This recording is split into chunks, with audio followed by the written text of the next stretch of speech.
bahwa di dalam setiap cerita ada rahasia yang tersembunyi? Mari kita ungkap bersama. Dalam dunia cerita fiksi, kita sering menemukan karakter yang memiliki latar belakang yang kompleks dan menarik. Namun, apa yang terjadi jika kita menemukan bahwa karakter tersebut sebenarnya adalah diri kita sendiri? Kita akan membahas tentang bagaimana cerita fiksi dapat mempengaruhi pandangan kita tentang diri sendiri dan dunia sekitar. Dengan memahami struktur dan elemen-elemen dalam cerita, kita dapat memperoleh wawasan yang lebih dalam tentang kehidupan. Namun, pernahkah kamu berpikir bahwa cerita fiksi juga dapat memiliki dampak negatif pada kita? Misalnya, jika kita terlalu terlibat dalam dunia fiksi, kita dapat kehilangan kontak dengan realitas.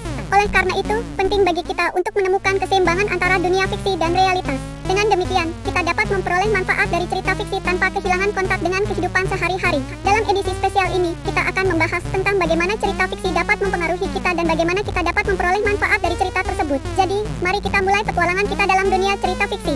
Kita akan membahas tentang berbagai jenis cerita fiksi, dari fantasi hingga sains fiksi, dan bagaimana kita dapat memperoleh wawasan yang lebih dalam tentang kehidupan dari cerita-cerita tersebut. Dengan memahami struktur dan elemen-elemen dalam cerita, kita dapat memperoleh wawasan yang lebih dalam tentang kehidupan dan bagaimana kita dapat memperoleh manfaat dari cerita fiksi. Jadi, mari kita lanjutkan petualangan kita dalam dunia cerita fiksi dan temukan bagaimana cerita-cerita tersebut dapat mempengaruhi kita dan bagaimana kita dapat memperoleh manfaat dari cerita tersebut. Terima kasih telah menonton edisi spesial ini. Jika kamu memiliki pertanyaan atau komentar, silakan tulis di bawah. Jangan lupa subscribe dan like video ini jika kamu menikmatinya. Jangan lewatkan